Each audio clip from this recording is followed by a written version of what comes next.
Hello and welcome to Warcraft Daily for today, the 22nd of November 2013. So in today's show, well, we have some quick news, but it's all quite good, so short and sweet probably. So they have taken the old and rather redundant group finder tool and they have added a little bit of cross-realm stuff, given it a bit of a polish, so it should be useful for the next while. Also the Enchanted Fey Dragon and the Alteric Brewpop, and then some talk about new models, and then we're going to round it off with a few interesting things from Ghostcrawler's Twitter, because if you are doing a daily World of Warcraft show, and there's not much to talk about, just go to Ghostcrawler. The guy will always have something, it's kind of fantastic.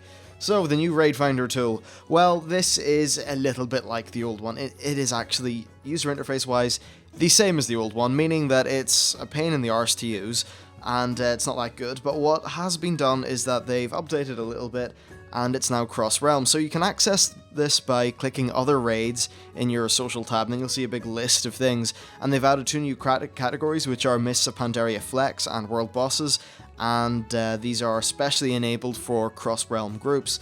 Now this essentially, what this means for you people, for you guys, for just anyone in general, is you click on that, you click on what boss you want to do or what activity you want to do, and you click list my name, and then that puts you into the LFG pool for those activities.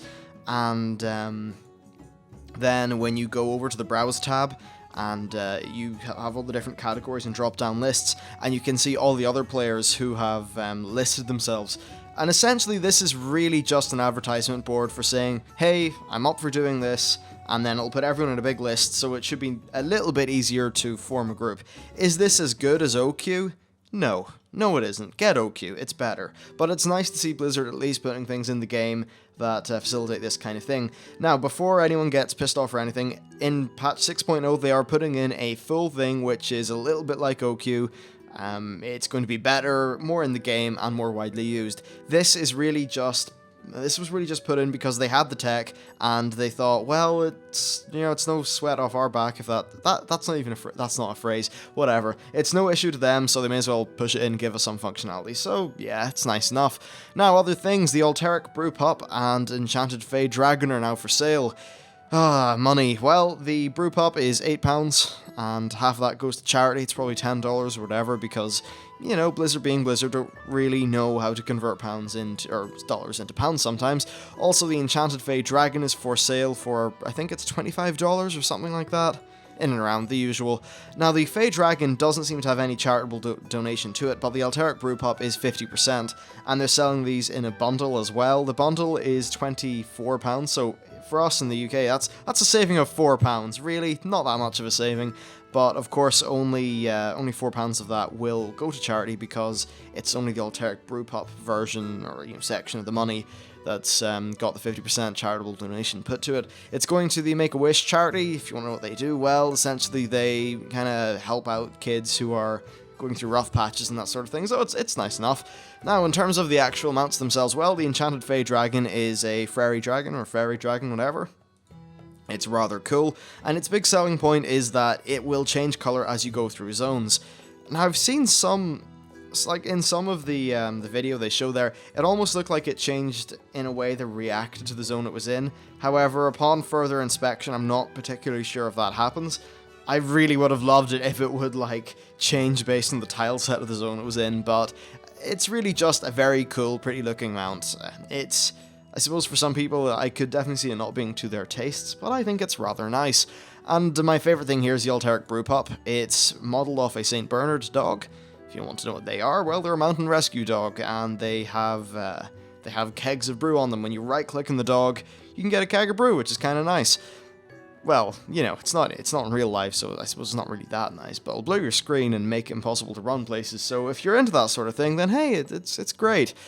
Although, from a modelling perspective, it's a really nice model. It's high polygon. It's got quite a bit of emotion in it. It's well textured. It looks kind of cool, actually, and I want one. I really want one, and it can, of course, be used for pet battles. So that's all good. So yeah, new pets, some money going to charity. So in general, quite good stuff. Also, in the news, we have some talk about models. Now, this was fully covered in the previous video that came out today, but because WoW Daily is the sort of thing for the people who just want to jump in and get the news, well, I figure we may as well cover it here in short. So, first of all, the Undead female model has been revealed. It is essentially just a higher resolution version of the original one. they've definitely tightened up some aspects of the model where it kind of looks a little bit thinner and more... I mean, this sounds really weird, but it kind of looks more pretty, and it's strange. I don't know. Yeah, whatever. It's, still got the whole kind of half-rotting thing, bones jutting out of places. The hairstyles have been updated. There's been quite a lot of them. And, yeah, I mean, whatever. I don't like undead females, so... Woohoo, not a necrophiliac. No, if you have an undead female character, I'm not calling you a necrophiliac, don't worry. That would be mean. I know they don't aesthetically appeal to me at all, but hey, if you play one, what do you think? Do you like them? Do you not like them? Do you think they've done a good job of keeping the character of the old ones, keeping that and moving it forward? Hopefully they have. And finally, they talked a little bit about cloaks, and they said the cloaks have really been not that good for a long time now, and that they're not really aesthetically and just in terms of their actual technical implementation, they're not really up to snuff. And when I say technical implementation, I mean things like if your character has a tail, your bloody cloak will clip through it. And of course, playing a Draenei, I sometimes have issues with horns and various things like that, so it's rather annoying, but hey, it's cool. So the thing that they did show us was that they applied different alpha filters to different parts of the layers of the model. If you want to know what alpha is, it's essentially transparency. So if you were to give something an alpha of 0.000001, it would be nearly invisible, and that's what alpha is. I'm not really too sure how they're going to use this. Now, the effect that this has in the screenshots they showed is that there are different versions of the same cloak, and I actually think it's kind of cool. Some of the more cut down ones and the nice short ones, in my opinion, look rather nice, so yeah, that's cool. Well, personally, what I'm mostly concerned about with new cloaks is that they manage to make sure that they flow in a natural way, so it kind of looks like the wind is flowing through them. I think that would be great. But also that they don't clip through pieces of armor and various things like that, because that's just no fun. Now, to finish it off, we have just 3 select tweets from the Ghost Crawler himself. These, let's get into them. So the first one is that spamming AEs, especially smart heals, does not make healing more fun in their minds. This is about the sort of whole healing issue, and there's been a bit of a debate where, well, smart heals, so they take away decisions from the healer, that's just a fact. But the thing is that because some of the encounters have more raid-wide damage and things like that, it stands to reason that there definitely needs to be a bit of smart healing, or else healers just won't be able to function, it'll be too hard, too stressful. So, yeah, it's a bit of an interesting thing there. I think it's all about striking the right balance, and in general, they seem to be doing that okay from the healers I've talked to. But if you are a healer, well, what do you think? I mean, some of the healers that I've talked to on the channel have been rather happy with the way things have been going, so I guess if that's true, then more power to you, it's a good thing. He also said, on the topic of alts, that they like alts, but they get pressure from players who seemingly want to do the content once and then have all their alts ready to raid.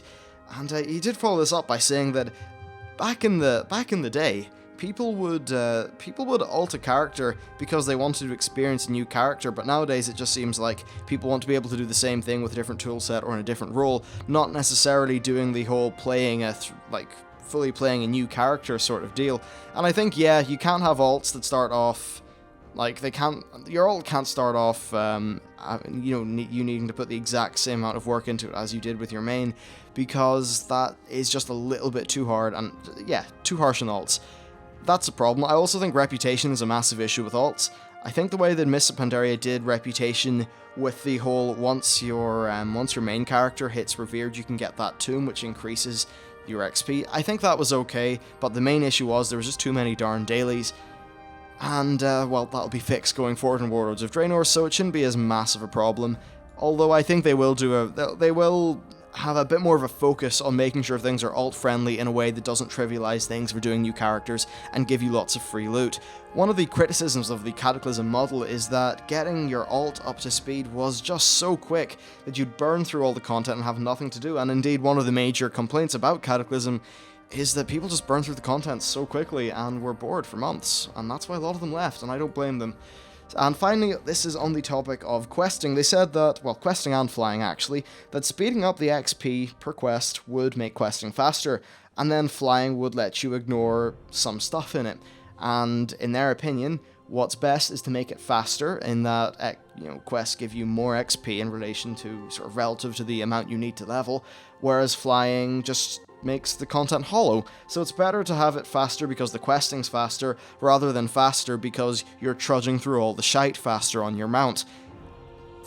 Just think to yourself there, if you are kind of against the mount person, what do you think of this argument? Because personally, I think this is an excellent summary of why it's a good idea to have less mounted, like flying mounted stuff going on in the expansion, because then they can just make the questing experience really fun. So yeah, all good stuff. Anyway, I am really damn tired, and you can probably see that in that the show's coming out at 8 PM because yeah, busy day, and somehow I made 10 minutes on absolutely no news, so go me.